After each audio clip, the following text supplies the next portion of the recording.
यहेजकेल अध्याय 31। 11व्या वर्षी 3ऱ्या महिन्याच्या प्रतिपदेस परमेश्वराचे वचन मला प्राप्त झाले की, मानवपुत्रा, मिसर देशाचा राजा फारो व त्याचा लोकसमूह यास विचार की, तू मोठेपणाने कोणासमान आहेस? पहा, अश्शूर हा लबानोनाचा एक गंधसरू असून त्याला सुंदर फांद्या फुटल्या, त्याची छाया गर्द झाली, तो उंच वाढून त्याचा शेंडा मेघमंडळास जाऊन भिडला, पाण्याने त्याला पोशिले, जलाशयाने त्याला वाढविले, त्यातून निघणारे प्रवाह लागवड केलेल्या सर्व मळ्यात खेळत असत आणि त्याचे पाट वनातल्या सर्व झाडास जाऊन पोहोचत असत। यास्तव वनातल्या सर्व झाडाहून त्याची उंची मोठी झाली, पाण्याच्या विपुलतेने त्याला फार फांद्या फुटल्या व त्याच्या डहाळ्या लांबवर पसरल्या। आकाशातील सर्व पाखरे त्यांच्या फांद्या फांद्यांनी घरटी करीत, त्याच्या फांद्यांच्या आश्रयाने सर्व वनपशु पिले वीत, त्याच्या छायेखाली मोठी मोठी राष्ट्रे वस्ती करून राहत। असा तो मोठा होऊन त्याला लांब लांब फांद्या फुटल्या, म्हणून तो फार सुंदर दिसे, कारण त्याचे मूळ मोठ्या जलाशयानजीक होते। देवाच्या बागेतील देवदारूने त्याला झाकून टाकिता येईना, सुरूच्या फांद्या त्याच्या तोडीच्या नव्हत्या, अर्मोन वृक्ष त्याच्या शाखांच्या तोडीचा नव्हता,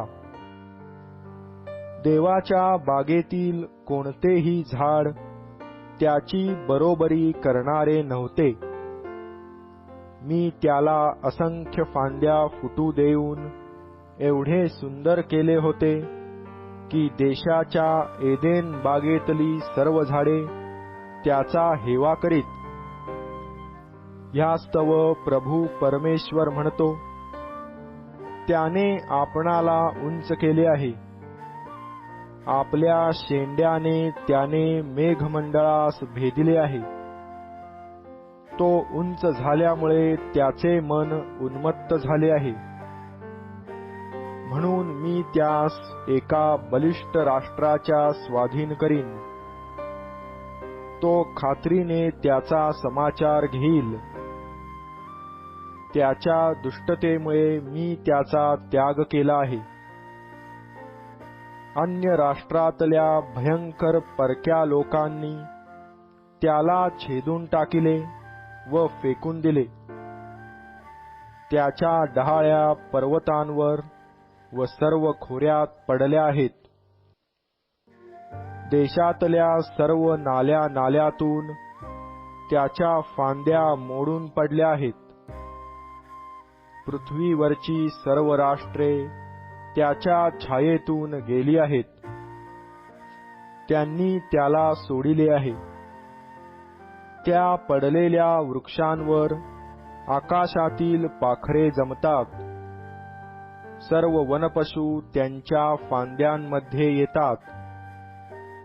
पाण्यानजीक लाविलेल्या कोणत्याही वृक्षाने आपल्या उंचीमुळे गर्व करू नये, आपल्या शेंड्याने मेघमंडळास भेदू नये,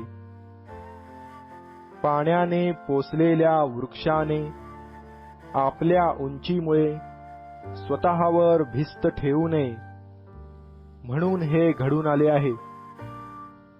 कारण त्या सर्वांस मृत्यूच्या अधोलोकाच्या स्वाधीन करण्यात आले आहे। ज्या गर्तेत मानवपुत्र जातात तिच्यात त्यासही जावयास लाविले आहे. प्रभू परमेश्वर म्हणतो, ज्या दिवशी तो अधोलोकी गेला, त्या दिवशी मी विलाप करविला. त्याच्यासाठी मी जलनिधी झाकिला, त्याचे प्रवाह बंद केले, महाजले रोखिली. त्याच्यासाठी मी लबानोनास काळे ठिक्कर केले,